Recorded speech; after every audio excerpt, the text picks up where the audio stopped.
Okay, good day to each of everyone guys. Okay, Nandito ganito naman tayo, ang nag-trouble naman tayo sa power steering. Focus dire. Nasira na naman, 1 year lang ang Power steering guys. taon nga repair Siya kit o nag-leakage release na naman pin, oh. guys. So, ganyan pagtanggal sa pin niya, hilain may mo bunit tapos ituyok nimo para nga mugawas ang iyang pin.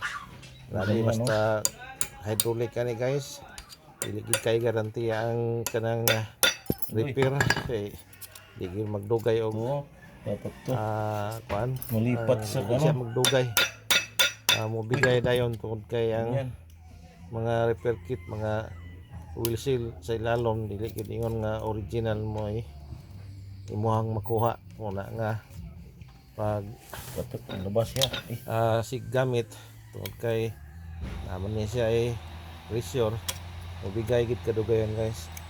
O gani ako ning gipa-chrome tungod kay naay mga tama naay mga yung gitawag taya naay wanang iyang shafting nako gasto pagpa-chroming pero bagay naman gyapon siya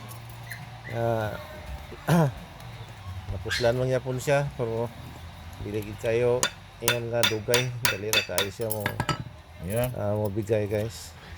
Wala nga Labas pa yan. dapat ta ni Uy, brand new gyud may mga ipuli para nga dugay-dugay kang serbisyo. So nana lang tanggal kayo na sikreto para magawas ang pin.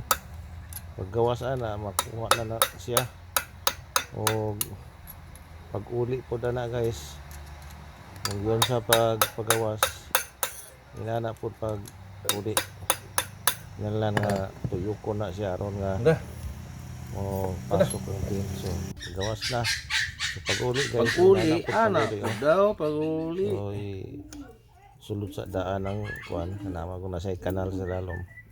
Focus. So pag tuyok ka na sabaya ang pin lubong na sa kanal wala nga dili na siya